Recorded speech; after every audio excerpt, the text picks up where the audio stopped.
Welcome to the Sauce Pod. Welcome back to the Sauce Pod, you guys. Let's get into the news, Anna. The big hot topic on everyone's radar over the last week has been Threads, which, unless you guys have been living under a rock, you've probably heard of Threads by now. It's Meta's latest app, social platform. It's a text-based app. It's been dubbed the Twitter killer. It plugs directly into your existing Instagram's audience because it's like kind of built on top of Instagram and meant to integrate directly with it. So this has been something that Zuck has been teasing out for the last, several months, really since like shit started really hitting the fan with Twitter, which really technically was since like October.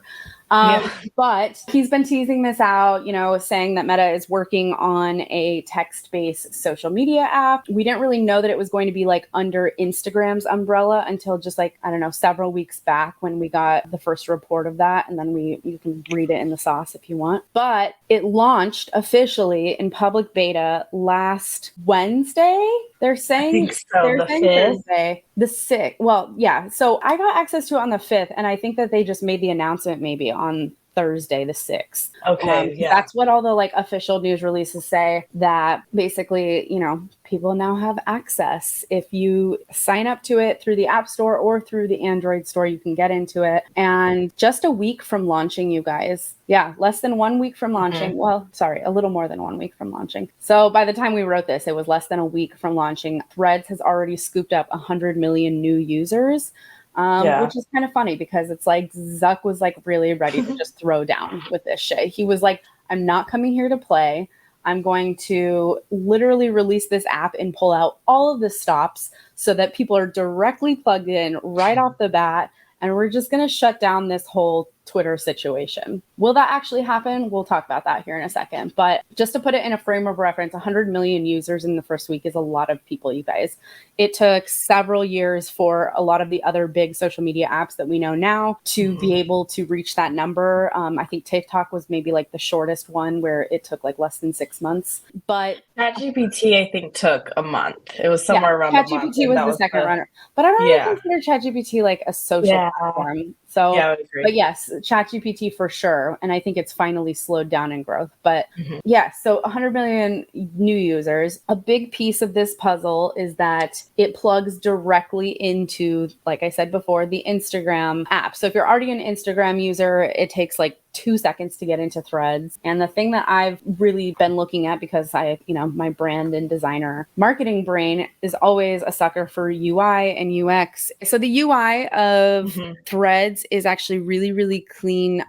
So far, so good. I like the UI. It feels very much like just take Twitter, take Instagram, mash them together. It has a baby. What does that look like? I feel like that's kind of what Threads is at this point. It does lack certain features, like there's no DMs. So people are resorting to literally creeping on others in their Instagram DMs. There's no following feed. So like you can't actually just algorithmically search for who you're following. It just shows you sort of a very basic algorithm that's probably similar to Instagram at this point. If they're smart about it, they're using the same one. And then there's also no like built-in GIFs. There's no bookmarks and there's no web app. So you have to access it only on mobile for right now. Yeah. But Mozzie did say they're thinking about a following feed like very soon. So that could be in the future.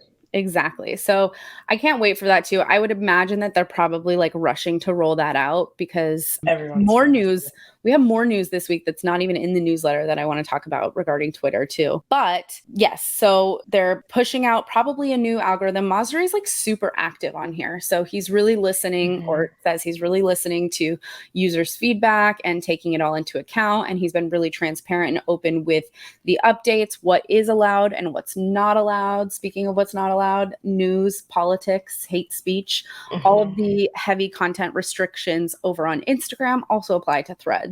So it is kind of a kick in the teeth for journalists who, that was one of the main drivers of Twitter early on is like real-time updates and news. And, if Threads is to be a space for that as well, it kind of like if it's missing the news piece of it, then I think it's going to potentially like alienate a good group of an issue there. Yeah. But I think that Masri has said that Threads is really focused on being like a welcoming community with, where basically it's just like all like sunshine and rainbows is the thing.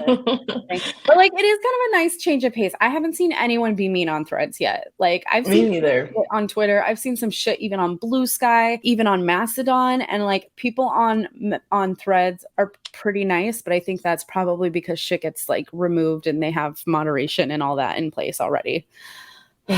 We shall see. What's the character count? 500 characters per thread. And that's what it's called, by the way, when you write a thread, you're threading. I know. I have a hard time saying threading. I really do. It's like a learning curve for me to say that. I know. It is kind of like meme. Over the last week, memes have popped up everywhere about this new platform. And it's quite interesting also to see like the public perception shift, and everyone is just like, Mark Zuckerberg, like as though we're forgetting the last several years of his existence when everyone hated him 5 minutes ago. Now everyone is like, wow, Zuckerberg is daddy. Hey, like, no, we're not doing this, you guys. No.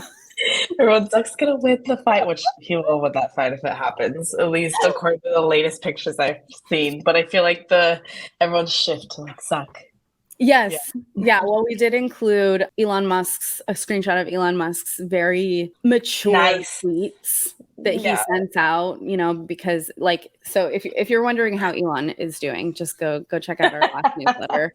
And you'll get some interesting, colorful language that he's using. He's kind of like resorting to very childish behavior, but who knows? Maybe it's all part of some strategy. Well, sometimes I think like this is just middle school behavior. Like this is something a middle school boy would say. It's like, fuck your mom. Yeah. Your mom. It's just like, really? Yeah. Like, I thought we were past that, but cool. Right.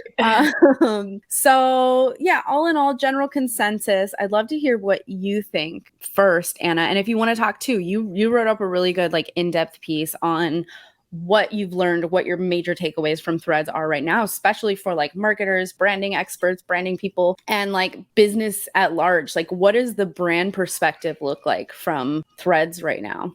Getting on there. Yeah. I mean, since it's such a new platform, I almost hate when a new platform comes out and not like even 24 hours later, people are like, oh my God, buy my like course on how to become popular on Threads for 10K. It's like, so it's so new that we don't actually know, the exact, use this many hashtags or do this and this in order to be successful on a social platform, which I feel like lately with all the updates, we just don't know at all on any of them. You just kind of do your best and put yourself out there and see what happens. But I think as far as like taming a new social platform, I think when you first get started, like kind of dig up your past top performing posts from other platforms that you've used that have performed really well. Maybe, if, since Threads has a smaller character count, like kind of rewrite them, restructure them a bit, and then throw those up on Threads and give yourself a backlog of posts up there that you don't really have to think about because you've already thought about them and strategized them in the past. And I think with Threads, maybe spend like 20 minutes a day on there and, don't ignore it. I think that Threads is going to take off. I mean, we've kind of seen it already happen. But I would say, spend some 20 minutes on there and maybe search up who's like the biggest profiles in your niche and start conversations with their audience, kind of don't steal their audience, they'll steal their friends, but kind of along the same lines. If those people are, their audience and they're kind of posting similar to you, you can maybe pull them over to your brand. I don't know, some little tips here and there to get started. I love it. I mean, I'm with you. Like, anyone who is promising right now that they're going to sell you some get rich scheme bullshit on Threads, like, they are lying. I'm telling you right now, in the next few weeks to come, do not be buying courses or things like that on Threads because it is so new and everyone is trying to figure out what their place and what this channel looks like in their larger touch points of content. So whether you're a brand, a solopreneur, a content creator, or somebody who's just like, I just want to fuck around and like know what this tech is about, go check it out. It's super easy, like we said, to sign up. Right when you get there, you have an option to import, basically auto follow everyone on your Instagram following. And then it does the same for you so that you're automatically recommended to other people.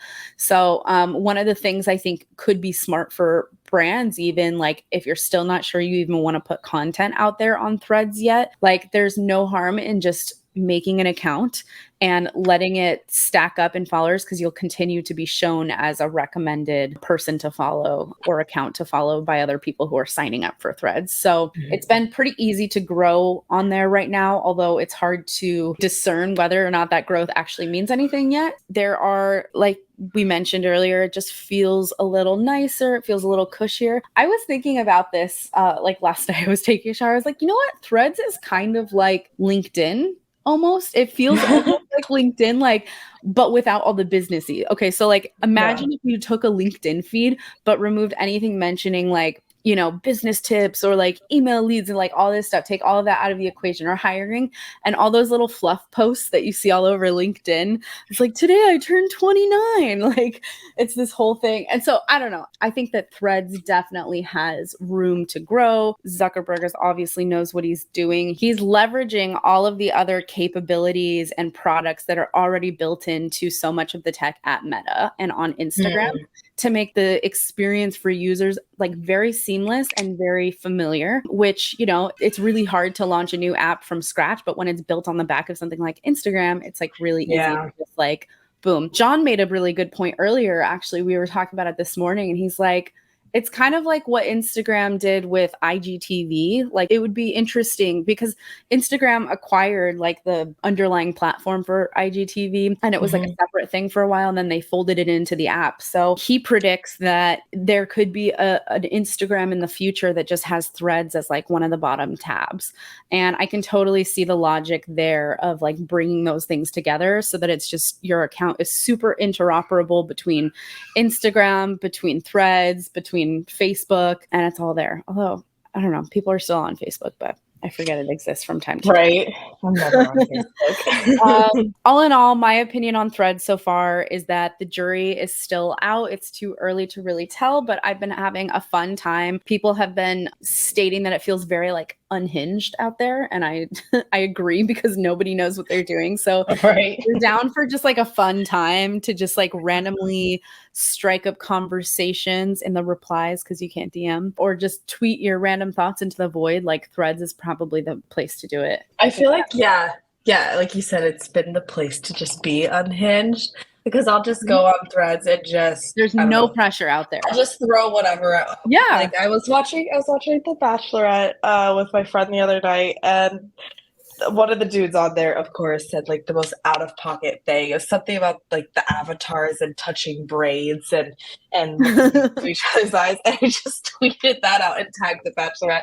And that's something I would never do on like Twitter or Instagram or anything. But I feel like Threads, I'm like, oh, okay, we're just gonna throw it out there. You know, it's like just let loose.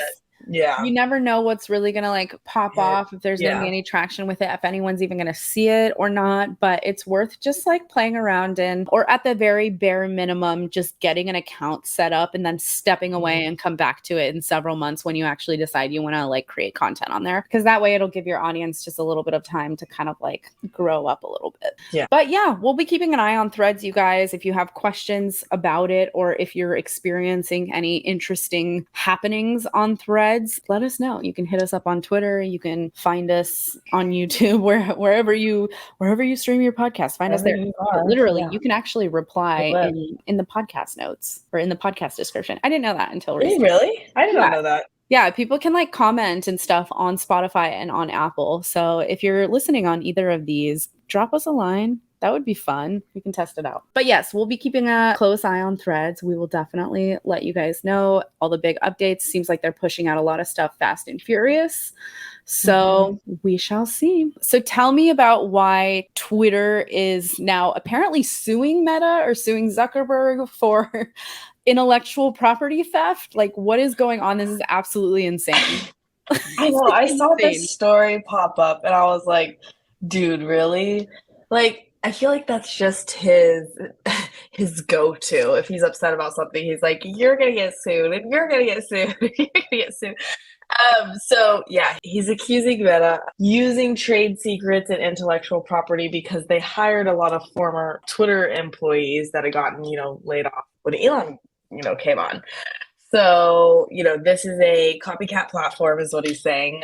And Threads is a copycat platform, and they're using his Twitter's, like, I guess maybe intellectual property, the trade secrets, because he hired people that worked there before. So I don't think Meta's backing down. I mean, we've seen this everywhere. We've seen it Blue Sky. We've seen it. I mean, they obviously differ, but the overall, I guess, like overarching like theme of short form written post. We see that everywhere. That's not just Threads. This is totally like Musk having a personal vendetta, not getting his way, stomping his feet, and being like, "I'm gonna sue," right? Like literally. Back down. I don't know. Like, there's so many other platforms. I'm curious if there's wherever NDAs in place for those employees that left Twitter and then got hired by Meta. Probably not, because they probably didn't have anyone to write up the legalese for that at the point at which they needed it. But so interesting because, just from what we know on Twitter, how Elon right now is talking about Zuckerberg, it's all in jest and it's very funny, but then there's shit like this that comes out that's yes, we want a cage match, but also I'm suing Meta. And I feel like only in this era, 2023, are the big social platforms fighting literally and figuratively. It's just it's the weirdest fucking shit. This would be a good drama TV series, speaking of The Bachelor, because you can put that shit it's like The Bachelor of the tech companies. All right, so that's happening over at Twitter. And recently, I'll probably talk about this more next week, but I wanted to add this on. It's actually not even in our newsletter. Twitter started paying out creators based on its ad rev share. If you guys remember. Oh, nice. Okay. So that started hitting Stripe accounts this week, literally yesterday. And let me see. I just want to read the notes off because I tweeted about it today. So if you guys remember a month or two ago, Elon Musk officially announced that their promise to pay creators based on advertising revenue that comes in, from impressions and what advertisers are paying for their ads. Going to start splitting that with creators. But to be eligible, you need to be on Twitter Blue or be a verified organization. You need to get him money. Exactly. You need to get 5 million views a month for 3 months consecutively for the last 3 months. That's a lot, no? That's a lot. Okay. It's a lot. You need to pass human review for monetization standards. So you go through their little review process. And then after you're approved, if you're approved, you set up a Stripe account. You follow all of the creator subscription rules that they have in place to make sure you're not violating any policies. And then you apparently get paid. So Twitter over the last 24 hours has been littered with people who are posting, with bigger account creators who are posting their screenshots of what they've gotten paid out. I've seen quite a mix of numbers. I think if I recall correctly, the initial pool was $5 million. No, 5 million. What was the pool? I'm going to look it up right now. I don't remember. I remember talking about it, but I don't remember the exact number. Right? I'm curious. Was a few million. Yeah. So what are we seeing our creators getting? Is it $5? Yeah. $50? Well, okay. So keeping in mind that you have to be even eligible to have the payout. Right. So anywhere from, I've seen people jokingly post screenshots of literally $3 or $5. $3.71 has been deposited to your Stripe. No. Nothing. I've seen a couple other creators screenshot a couple $1,000, $1,200 or $1,500. So really? And I mean, it is nice to wake up in the morning, check your email. Hey, you just got a deposit. And it doesn't, the irony though is not lost on us. The fact that he's pushing this, creator payout at a time when 100 million plus new users just flocked over to Threads in hopes for a better landscape, partially. Musk is really trying his he knows that the value is in the content people are producing. And so if creators are incentivized, they'll stick around, thus their audiences will stick around. So it makes sense for him to be doing it at this point in time. Yeah. One really large creator with like several million followers was paid out like $30K. So it's like a broad mix. I don't know what the future of this will look like, if they'll keep it consistent or lower the pool. Yeah, exactly. But we shall see. I think that's interesting, especially because Instagram, recently shut down all of their bonus or whatever they're calling it, like their bonus programs that were paying creators. So Instagram doesn't have one running at all right now. So that is interesting to see. Oh, really? Twitter pick it up. Yeah. Or at least to my knowledge, they don't have one running right now. Yeah, TikTok does, and I love TikTok for that. But yeah. Well, I mean, yeah, and it's audience manipulation to a point too, because it's like the big platforms are up here, and they're like, what can we do to sway creators who bring their audience? So it's like mind games with us, almost like, we'll pay you if you stay over here, right? Know that their audiences come with them. So like, it's funny to watch it all sort of play out. But yeah, and then we also know that Twitter has had these like subscription badges on its profile, certain profiles. If you meet eligibility requirements, you can have a subscriber badge on your profile, which you can charge people a monthly fee. Twitter takes a small cut of that. There's some concession in place, something like, up to the first $50, Twitter won't take a dime of, and then anything after that. So that's another option. They're really trying to push to keep people around. But we'll come back to it. All right. So what else do we got? We've got... Yeah, the Instagram. Oh, yeah. Speaking of Meta and Instagram, tell me what's going on with this one. It's like a small update, but I think it's really, really helpful. Yeah, and I'm surprised they haven't launched it they've taken so long to launch it. So the new update is now you can add up to 3 collaborators on a post. So before it was only 2. 2 years ago, actually, they launched this feature. And I think I've seen this request like floating around here and there. Mm-hmm. Oh, well, if you have the ability to have 2 different people, basically post a post, why can't we have, 3 collaborators? So this is a cool one to see. I haven't seen it in action yet, sadly. But it is, yeah. That's cool. So. I mean, it just means more reach too, more opportunity to tap into 3 audiences instead of 2, which is pretty cool. So it's a nice one. I like that one for Instagram. Yeah. Instagram is slowly, surely kind of making its way back into the spotlight for me. I posted something on Instagram for the first time in forever from my personal business account and felt good. I was like, there's a lot of new shit on here. I need to get back in the game. So Threads is a perfect kind of gateway drug. They're pulling you back to Instagram. All right. Well, let's talk about some of the AI news that we had happen over the last week. Not a whole lot, but some interesting stuff. Oh, guys, ChatGPT released Code Interpreter for all Plus users. So if you are subscribed to ChatGPT Plus, you now have the ability to opt in to Code Interpreter via the settings, put a screenshot and an arrow showing you how to do it in the newsletter. So check that out. It basically lets you run code and files that you've uploaded to the chat. You can ask ChatGPT to analyze the data, to create charts, to edit files, to perform math, all kinds of stuff with this cool Code Interpreter plugin. Yeah, so definitely turn it on. Some people are doing some really cool stuff with it, from helping to parse data to building entire websites. And it's just been really cool to play around with. One of the things that I did with it this week was I wrote up a tweet about it too. So if you want to see that, go check my Twitter. But this tweet basically talks about how I went to Tweet Hunter. I don't know if you've ever used Tweet Hunter, Anna, but I went to Tweet Hunter. I haven't, but I know what you're talking about. Yeah. Okay. It's a third-party Twitter plugin. They have this new CRM function on Twitter where you can create custom lists of your Twitter followers based on interactions, based on engagements or interactions with other tweets. There's all kinds of stuff that you can pull in. So you can curate this personalized list of Twitter people. So say you want to target them for newsletter, or you want to just, do cold outreach to them or something like that. So you have maybe let's say 200 people on this list.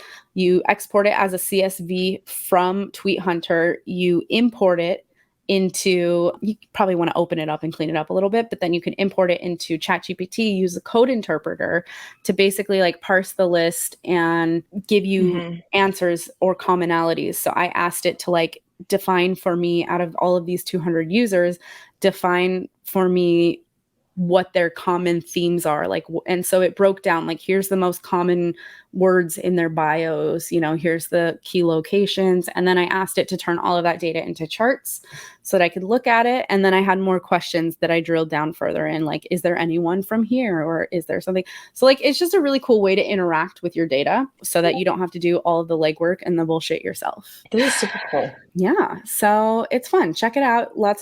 There's also a link in there of what other people are doing with it too. So cool. Other update this week is, well, this actually released last week, but it's just a small little additional update to Midjourney if you're using our favorite text to image generator via Discord.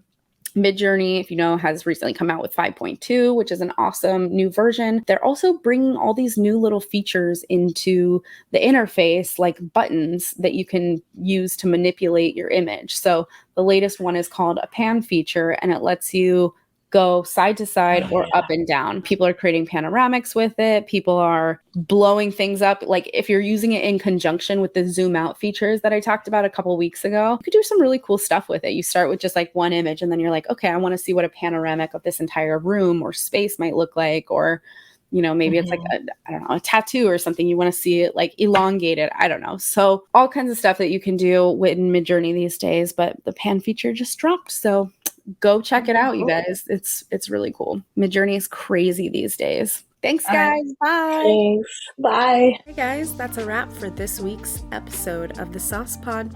Hope you enjoyed yourself, maybe even learned a thing or two. Don't forget, you can subscribe to us on YouTube. You can also subscribe to our newsletter that goes out every Monday night. All of the latest and greatest tips, news, and trends for content creators and digital entrepreneurs. Until next time, stay saucy.